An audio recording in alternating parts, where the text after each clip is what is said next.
Welcome to the presentation, Drugs Used in Treating Infectious Disease. Okay, everybody, I'm not sure what happened, but none of my recordings were saved, so I'm going to do it all over again, but that's okay. I love talking about antibiotics. Let's talk about penicillin first. Penicillin was not actually the first antibiotic. They used a formulation similar to sulfa drugs and, believe it or not, arsenic prior to the development of penicillin. Penicillin was first used in 1941 and it was thought to be a miracle drug. And in a sense, it was, because previously we had really just about nothing to deal with bacterial infections. And now all of a sudden we had penicillin, which was an effective antimicrobial. So pneumonias, cellulitis, so many bacterial infections now could be cured with penicillin. And penicillin remains the backbone of treatment methodology in medicine. The problem being is that we have misused amoxicillin and penicillins so much that they are resistant to many bacteria now. So when we are planning our treatment plan, it is important for us to identify which bacteria we believe that we are treating and then choose the antibiotic that way. It's the best method to try and prevent resistance. Additionally, you don't want to treat with antibiotics unless you absolutely have to. If you do, you want to ensure that you are using an antibiotic that has the narrowest spectrum. What does that mean? I want to use an antibiotic that is meant to treat a specific bacteria. For example, strep pneumo. Strep pneumo is a bacteria that is often responsible for sinus infections. So if I think my patient has a sinus infection, I'm going to want to treat with an antibiotic that covers strep pneumo. And I know that amoxicillin doesn't. Amoxicillin will not treat strep pneumo. It'll try really hard, but it's just not quite there. But augmentin with clavulanate added to the penicillin, it will. That clavulanate covers bacteria with a beta-lactam resistance. Okay?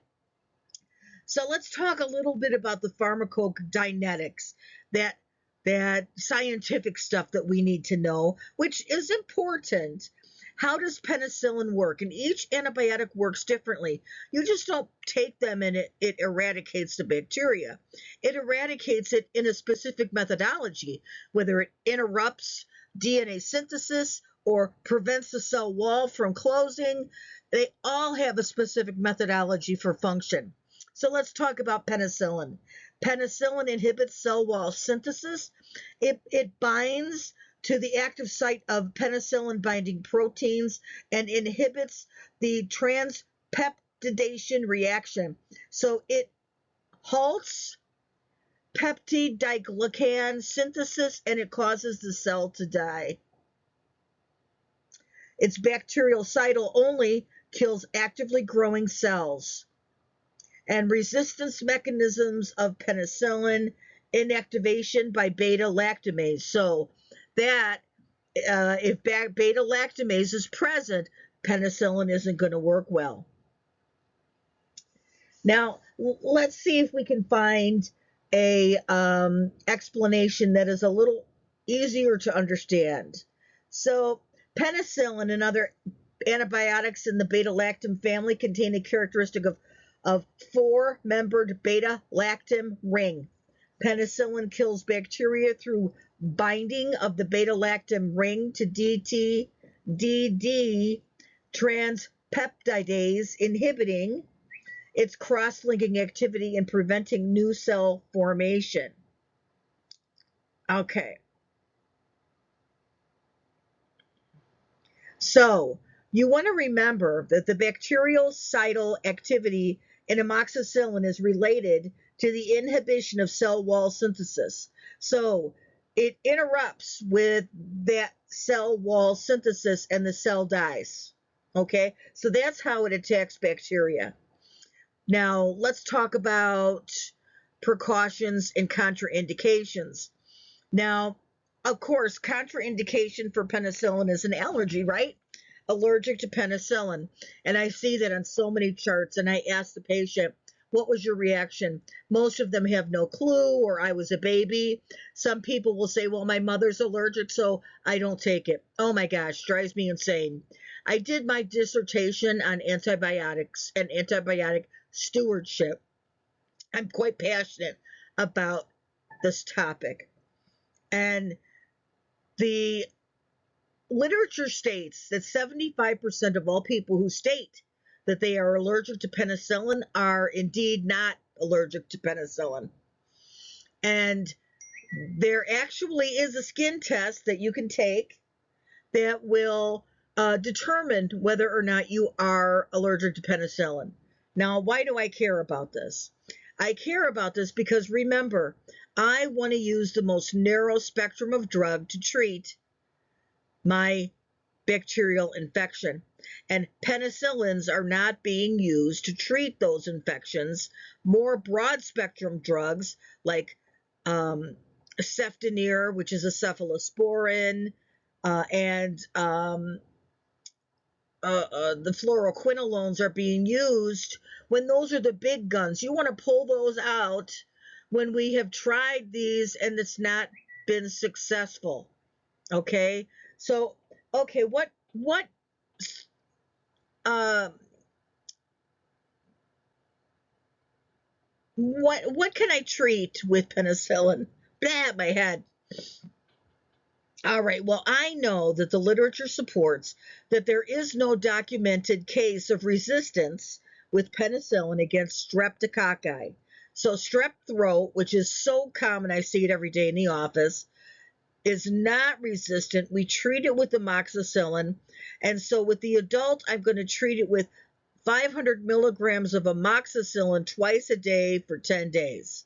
Now, you can use penicillin V, a lot of different things you'll see in the literature. I choose to use amoxicillin because in my practice, I have found it's easier on the stomach and more and tolerated better. Okay. So in a child with strep throat, we're going to measure by weight. So in children, all drugs are measured by weight. 45 milligrams per kilogram per day for a child with strep throat, okay?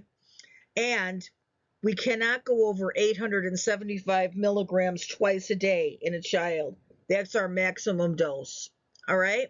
That's for strep throat. So we can use it for strep. We can use it for ear infections, as long as it's not a child that has tried 35 different antibiotics with ear infections every other month. I will use amoxicillin. The dose is different. It is 90 milligrams per kilogram per day, but the max is still 875, so you don't want to go over that 875.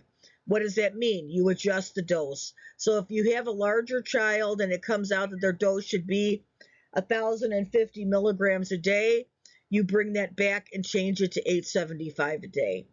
With an adult, I will treat them with 875 of amoxicillin twice a day.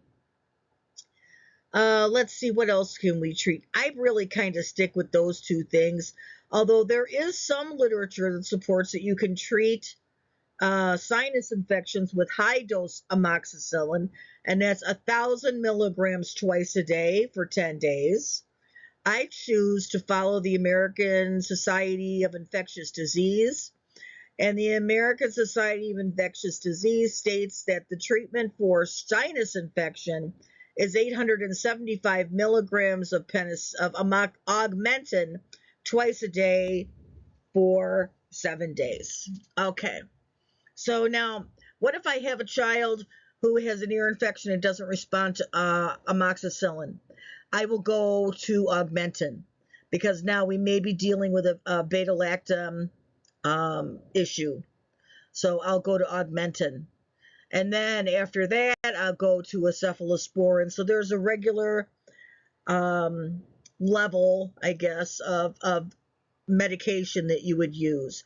And you learn these things over the years in practice. I didn't know all of this stuff when I first started. I was writing down everything that my preceptor said and keeping it in my little toolkit so I would know what to say if I was asked that question.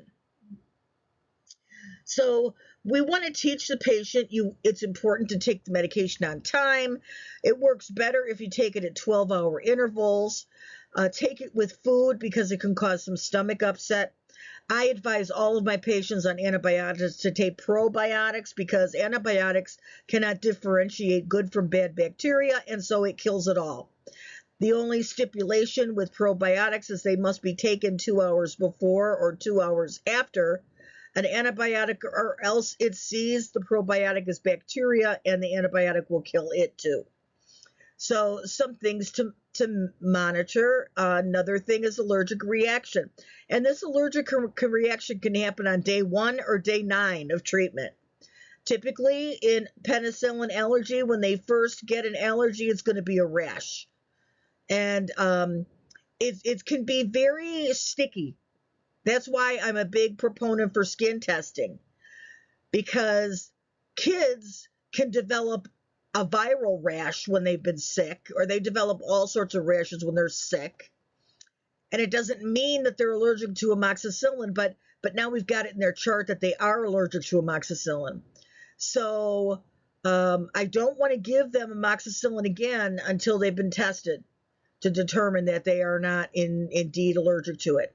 Okay? And that goes with adults and children alike. Rational drug selection, you can see out there, the most common is penicillin VK or amoxicillin. I choose amoxicillin because I find that penicillin VK is more likely to cause stomach upset. And again, that's just through my years of practice. And I think that is a pretty good cover of penicillins. All right, let's talk about cephalosporins. And these are broad spectrum antibiotics, so they have a broader spectrum. They kill more bacteria, and they work similarly to penicillins, where they bind with proteins on the bacteria and inhibit their ability to synthesize a cell wall. So if they can't synthesize a cell wall, they are not going to be able to survive and they will die. And it's working on bacteria. So it's a synthesis of the bacterial cell wall.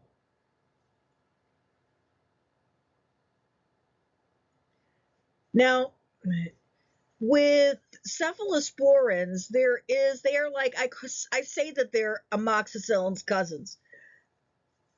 They're not related, but they are molecularly similar. So some people, approximately 20% of people who are allergic to penicillin, are also allergic to cephalosporins. Now, how do I know this? That the one caveat that I want to impart here is that allergic reaction, I'm talking about an anacephalic reaction. So 20% of people who have had an anacephalic or serious reaction to penicillin will be allergic to cephalosporins. If they haven't suffered an anaphylactic reaction, I will write in the note to the pharmacy, patient has not had an anaphylactic reaction to penicillin, and off it goes, and I will treat with the cephalosporin. You'd be amazed. So many people will say I'm allergic to something, and when you ask them what their reaction is, which you always should do, they'll say I have a stomach ache. Well, antibiotics make 90% of people have a stomach ache. Doesn't mean you're allergic to it. It means that it's an unpleasant experience, and so that's not an allergy. So always ask what the allergic reaction is. Now,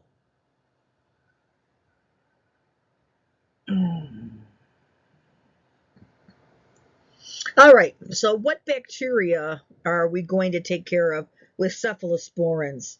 Now, first generation cephalosporins, and that's something I wanted to make a point of, there are different generations of cephalosporins, have coverage against most gram-positive cocci and some gram-negative, like E. coli, Proteus mirabilis, and Klebsiella pneumoniae.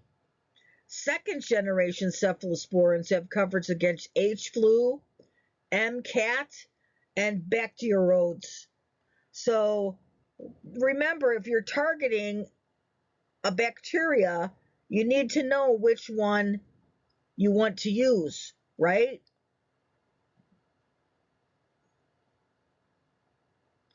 And we use cephalosporins a lot in skin and soft tissue infections. We use Keflex like it's crazy. Urinary tract infections, you could use it for strep throat. You can use it for ear infections, pneumonia, sinus infection, meningitis, and we use it for gonorrhea. Some important little side notes is that if you're taking cephalexin, which we use a lot in skin, it's Keflex. They shouldn't be taking zinc with it at the same time because it can reduce the amount of Keflex in the body. So you don't want to take that at the same time. With the clinical use, we talked about the conditions that we can use, and the rational drug selection. You want to use first or second generation that coincide with the bacteria that you are looking to kill, right? I use Ceftonir a lot. Ceftonir is broad spectrum. It covers many gram-negative and gram-positive, like strep pneumo, Staph aureus, strep pyrogenus, H. flu, and MCAT. So it covers a lot of bacteria. So that's what I typically use when I'm going to use a cephalosporin, unless I'm treating skin. If I'm treating skin, I will often go back to Keflex, only because in my years of practice, I have found that it works pretty good. Okay, so there are a lot of generations of cephalosporins. So first generation includes cefadrexil, cefazolin, cephalexin. Second generation cefaclor, cefoxitin. Third generation is Ceftonir. And fourth generation is, I'm not going to be able to say this, cefapime. Fifth generation is a ceftaroline. I've never used it. I've never used a fourth or fifth generation cephalosporin, but that's okay. That's okay. So they're categorized into 5 generations based on their spectrum of coverage against gram-positive and gram-negative bacteria. The 5 generations demonstrate the efficacy in treating skin and soft tissue infections, pneumonia, meningitis, and other infections.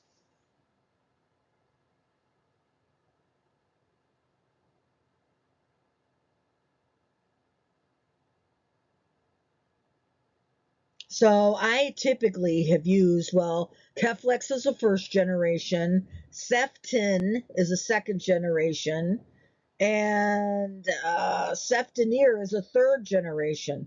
So that's typically what I have used in my practice, but you may use other things as well in what you learn. You may have a pearl from somebody in your practice, and you decide to emulate that, and that's fine. Okay, let's talk about macrolides. I don't see them used all that often anymore, except the Z-Pack. Everybody wants a Z-Pack. But let's talk about the pharmacodynamics because it's different. Macrolides are antibiotics that work by binding on the 5-Oz ribosomal subunit of bacteria and preventing protein synthesis.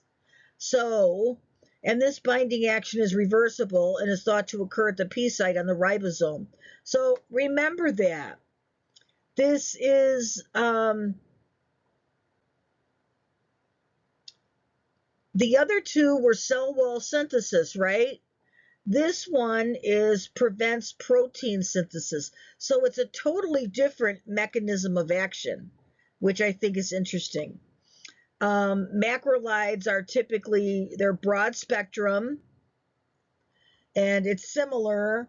They are often used as an alternative to beta-lactam antibiotics. Macrolides are considered bacteriostatic agents, meaning they only inhibit protein synthesis, but at a high dose, they can be bactericidal. Macrolides are also actively concentrated within the leukocyte, which helps transport them to the site of the infection. So they hitch a ride on the leukocyte to go where the infection is. They're usually well tolerated, but the big thing with this is GI upset. That is the biggest thing. It can cause raging diarrhea and stomach cramps, headache, dizziness, skin allergies, and in rare cases, cholestatic hepatitis.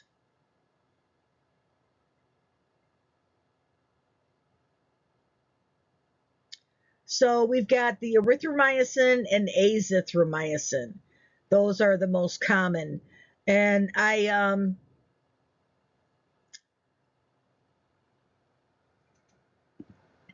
okay. So macrolides are effective against gram-positive, excluding enterococci, and some gram-negative bacteria. They are also active against Mycoplasma pneumoniae, Treponema pallidum, Bordetella pertussis, Chlamydia, and Legionella, Campylobacter, and Borrelia also. Um, and unlike penicillin, macrolides can be effective against Legionella, Mycoplasma, Mycobacterium, some Rickettsia, and Chlamydia. So with Chlamydia, we're going to give them a gram of azithromycin and a one-time dose, and that will take care of it. What different antibiotics are out there? Azithromycin, clarithromycin, erythromycin, roxithromycin. I never heard of that one before. But azithromycin is that Z-Pack. You take 2 today and 1 a day for the next 4 days for total treatment. It stays in your body for a total of 2 weeks. It works good on a lot of things, but it does not work on sinus infection because it does not cover the bacteria that typically cause a sinus infection. And everybody wants a Z-Pack until I explain to them, don't you want to use the antibiotic that's going to kill the bacteria causing your symptoms? Yes. Well, then it's not a Z-Pack. Z-Packs work good for other things, but not for sinusitis. Clarithromycin, the same way. They used to treat sinus infections with clarithromycin all the time. If someone had a chronic sinusitis, they would treat them with clarithromycin for a month. Can you imagine? Oh my God, it's terrible, and it makes your mouth taste like metal. Erythromycin is the generic formulation, and I don't know what the other one is.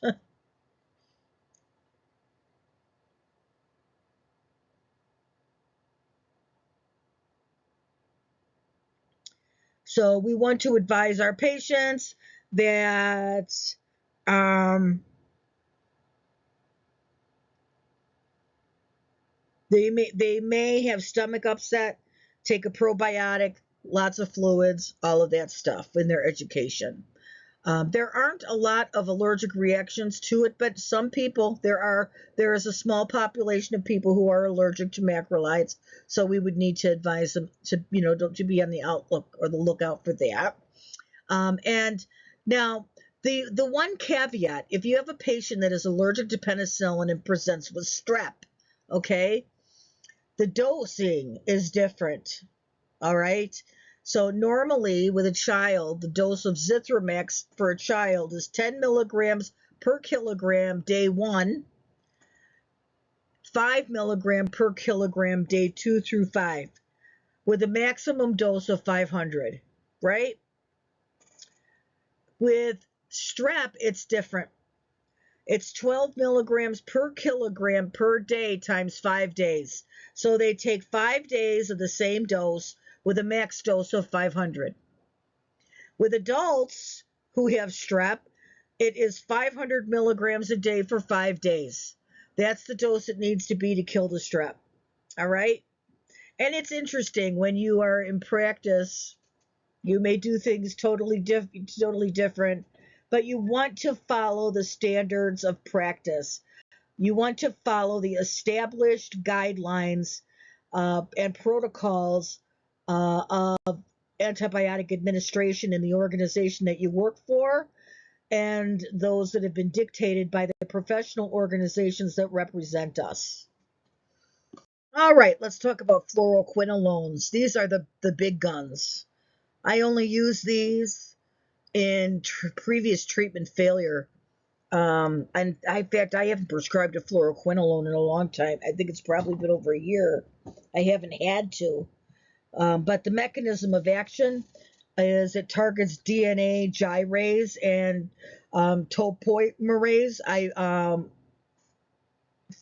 with varying efficiency in different bacteria and inhibits their control of supercoiling within the cell, resulting in impaired DNA replication and cell death. Okay, so targets DNA. So another different mechanism of action with fluoroquinolones. And fluoroquinolones are active against a wide range of aerobic, gram-positive, and gram-negative organisms.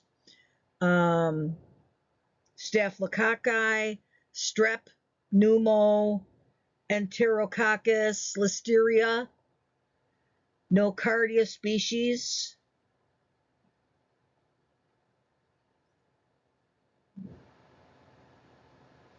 Now, we do have some problems with fluoroquinolones, okay? Because it's twofold, right? And this is with, I forgot to mention this with the macrolides also. Macrolides can cause a prolonged QT, so you want to use those with caution to people who have a cardiac history. And fluoroquinolones similarly can cause issue. It can also risk issue with tendon damage. So the tendons can rupture with being on fluoroquinolones. So I don't use it a lot. I will use it occasionally in a resistant UTI. I will use Cipro. But I try to avoid using that, and I don't use it in people who have a history of cardiac events. All right, so we're going to use fluoroquinolones with bone and joint infections, some STIs, GI tract and stomach infections, pneumonias, skin infections, and UTIs typically. But there may be some other things that we're going to use them for also. The main fluoroquinolones are Levaquin, Cipro, moxifloxacin, and those are the ones that I see the most.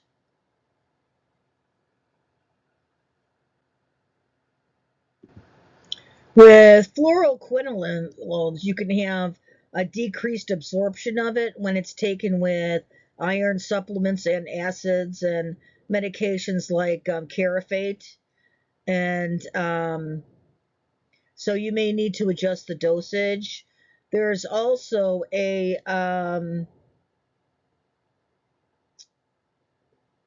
increase in serum concentration with theophylline, which I don't think is used very much anymore, and caffeine. So you need to be cautious about using that as well. Opioids can also reduce the absorption of this. Okay, so when we are prescribing this medication to our patients, we're going to educate them about the risk of tendon rupture. We're going to investigate that they don't have a cardiac history, and advise them, that they should not take an iron supplement when they're on this medication, or Carafate when they're on this medication. And I think that covers it. They should report joint pain immediately to the provider so that can be evaluated. All right, let's talk about lincosamides. This is a drug that it's not used all that much. They use it a lot in the emergency department, though, so you may be very familiar with this. But these antibiotics work by preventing bacteria from creating proteins through a process called protein synthesis. This process is necessary for bacteria to grow. So the lincosamides bind to the 50S subunit of the bacterial ribosomes, overlapping the A and P sites and preventing charged tRNAs from docking and moving through the peptide transferase center and inhibits the formation of protein. So essentially, it prevents bacterial replication in a bacteriostatic mechanism by interfering with the synthesis of protein, just to make it a little more understandable.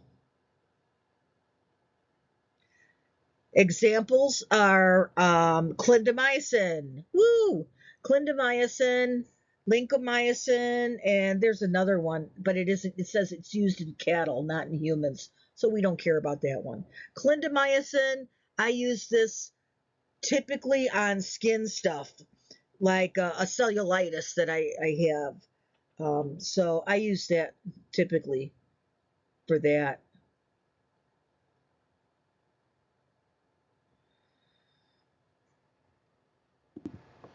We use this in patients who have severe respiratory tract infections, septicemia, skin and soft tissue infections, GI infections, abscesses, and some dental infections as well.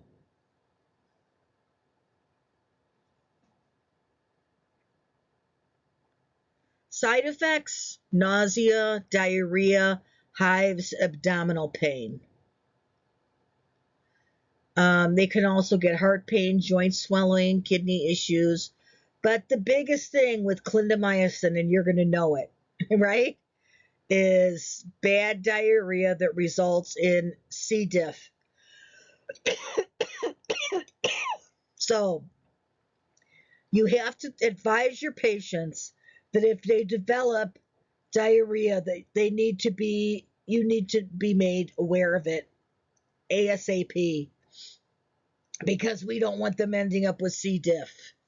That is not a good thing.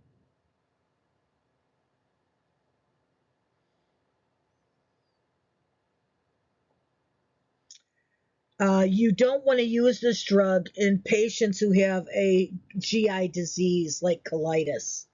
That would not be indicated.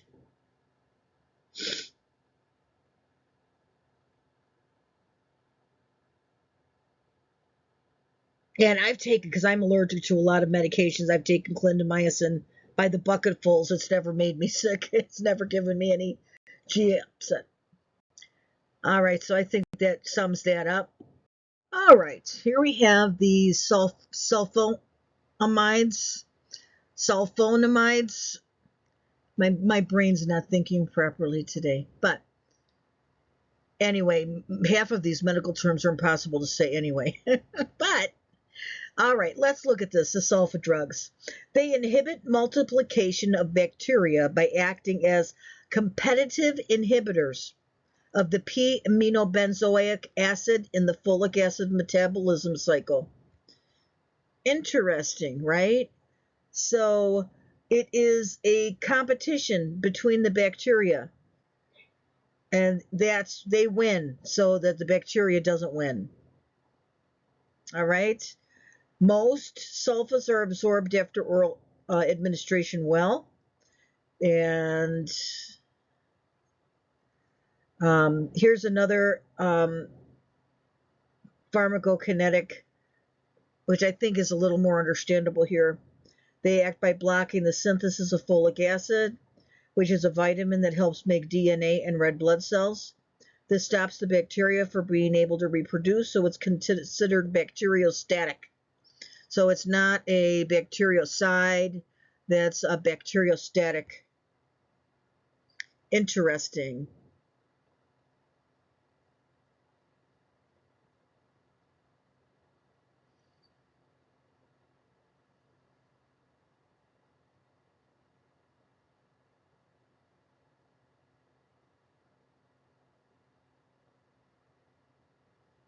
Sulfa drugs are not used as much as they used to be, um, because other antibiotics are more effective, but they still are used a lot for treating urinary tract infections and burns.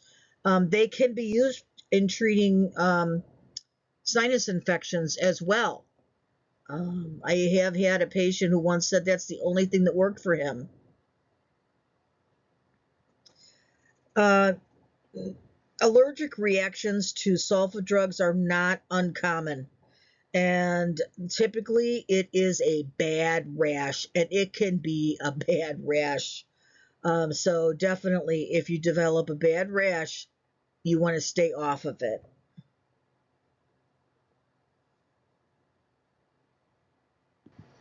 Okay, sulfa drugs can cause blood problems, and it may result in greater chance of certain infections, slow healing, bleeding of the gums. So be careful when using your toothbrushes, dental flosses, and toothpicks.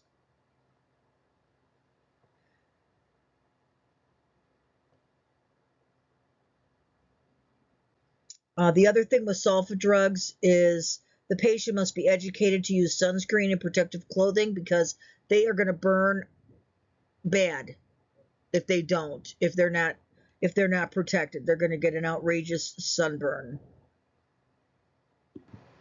There's a long list of drugs that you shouldn't be taking if you're on a sulfa drug: amoxicillin, chloroquine, erythromycin, ibuprofen, methotrexate, salicylic acid.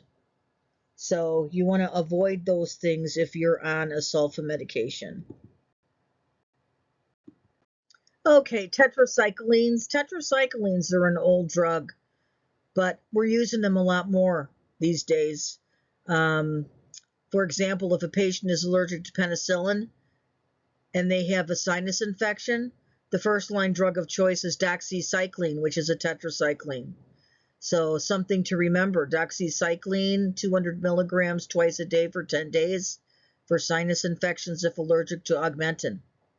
So let's talk about the pharmacodynamics of tetracycline. It's a short-acting antibiotic that inhibits bacterial growth by inhibiting translation. So it binds to the 30S ribosomal subunit and prevents the amino acyl tRNA from binding to the A site of the ribosome. It also binds to some extent to the 50S ribosome. So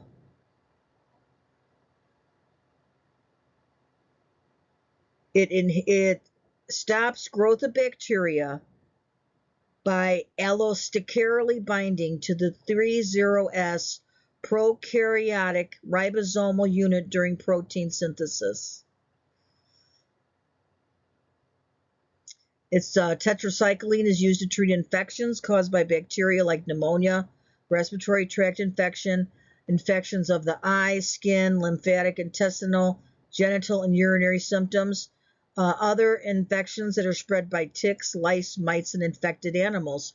As a matter of fact, the prophylaxis for Lyme disease is doxycycline 200 milligrams, one dose. And it has to be given within 48 to 72 hours of the tick being removed.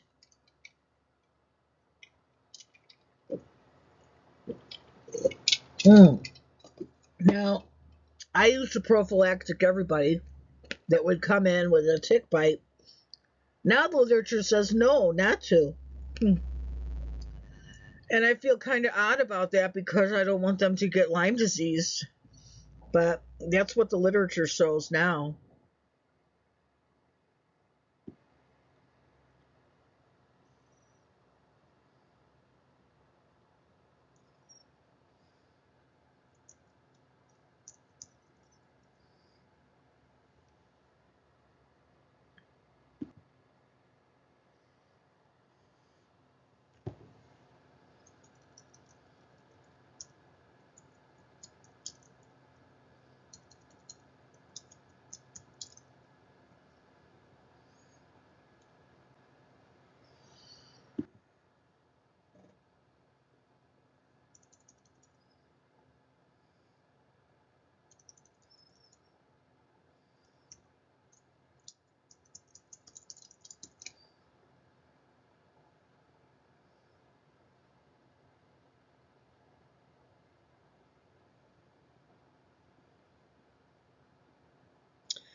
All right, let's talk about metronidazole or flagyl. The mechanism of action: it exerts antibacterial effects in an aerobic environment against most obligate anaerobes, and it inhibits protein synthesis by interacting with DNA. All right. It exerts its antimicrobial effect through the production of free radicals that are toxic to the microbe. So it is totally different than other medications. Interesting.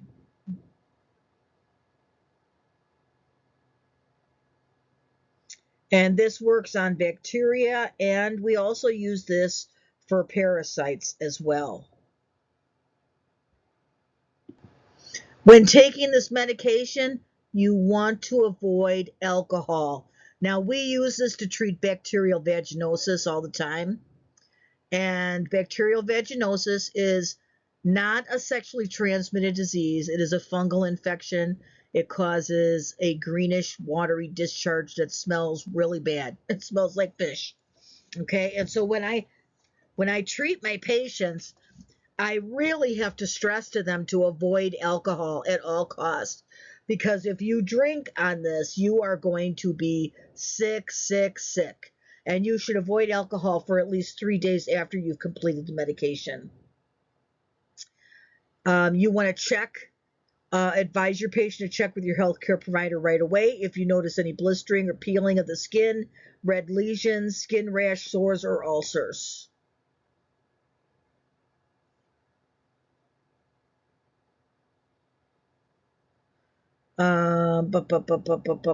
You also, it's contraindicated in patients, of course, with a hypersensitivity during the first trimester of pregnancy. Don't take this if you've taken antabuse within the last 2 weeks. Antabuse is that medication that makes you, people who have a substance abuse problem with alcohol take it. It makes them sick when they drink alcohol.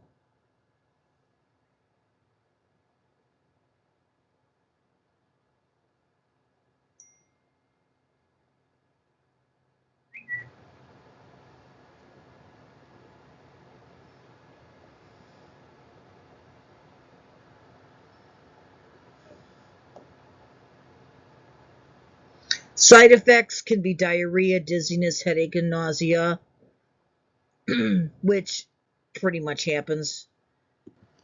Drug interactions with this are warfarin, lithium, antabuse, phenobarbital, cyclosporin.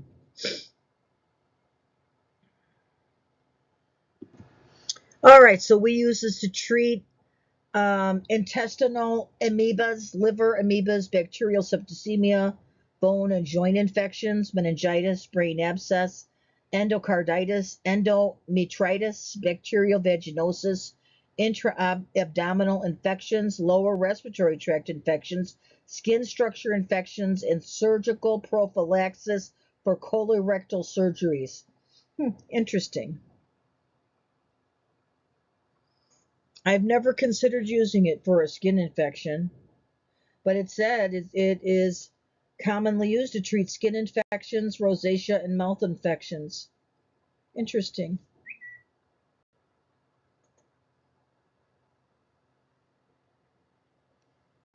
All right, on to the next one. Antimycobacterial drugs. These are drugs used to treat diabetes, and um, they're known as anti-tubercular drugs, work by inhibiting the growth or destroying mycobacteria. The main mechanism of action is to block RNA polymerase and inhibit cell wall synthesis. They can also impact the transcription or synthesis of mycobacter RNA. Okay, so it's cell wall synthesis with this and the inhibition of mycolic acids. So there are a lot of things involved in the mechanism of these medication. Isoniazid, which is the drug we used for tuberculosis, inhibits bacterial cell wall synthesis following activation by the bacterial catalase peroxidase enzyme CAT-G in Mycobacterium tuberculosis.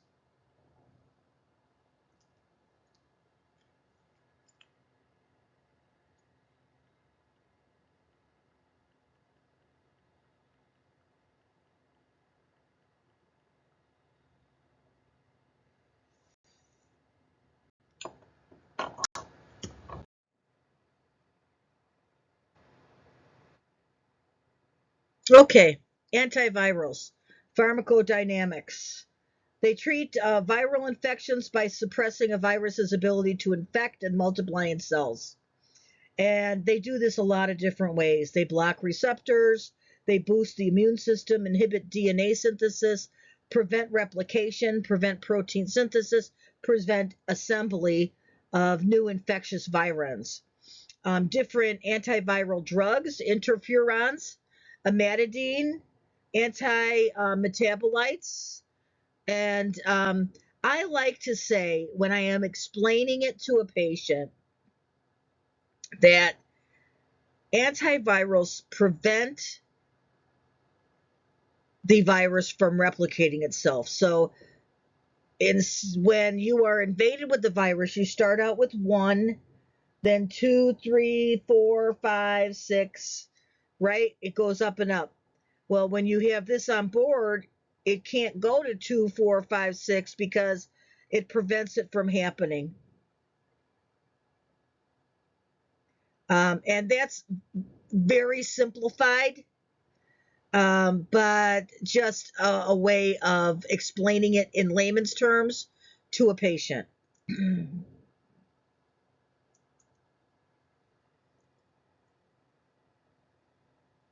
And we have antivirals for COVID now too. Paxlovid. The mechanism is similar. What other antivirals do we have? Zovirax or acyclovir, all antiviral also. Tamiflu. Let's get some examples here. Um, yeah, Tamiflu, Relenza, that's for flu also. Zofluza, that's a new one. I haven't used it very often though. Um, Acyclovir is a big one. Vacyclovir, which is Valtrex. Valtrex, I use that for cold sores and shingles. With cold sores, it is 2,000 milligrams every 12 hours for one day. So really, it's 4 pills because they come in 1,000 milligram tablets, and they take 2 pills, and in 12 hours they take 2 pills, and that's it. That's for a cold sore. And with cold sores, it really needs to be treated as the minute that they feel that burning, tingly sensation on their lip. The same thing with genital herpes. It needs to be treated as soon as possible. Shingles, we're going to treat a little differently. They're going to have a 1,000 milligram tablet 4 times a day for 7 days. Okay. Boop, boop, boop, boop, boop. And I prescribe them a lot for patients who need them. Now, one caveat, if a patient has shingle in the eye, I like to send them to an ophthalmologist.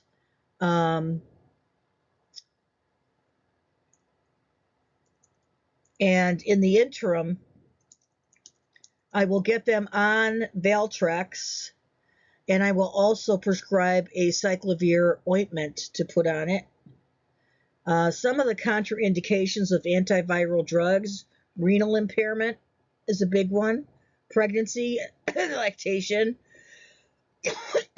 Some of them can be used in pregnancy, though, so you need to look that up. But typically, the most common drugs is Tamiflu for flu, Valtrex for shingles and herpes, Paxlovid for COVID. Those are the most common antivirals. Acyclovir is common too. So those are the ones that you'll need to be mindful of. Oh. There are some drug interactions, but nothing that with the drugs that we're going to commonly be using. Also, I need to consider the HIV medication. Those are all antiviral drugs too. And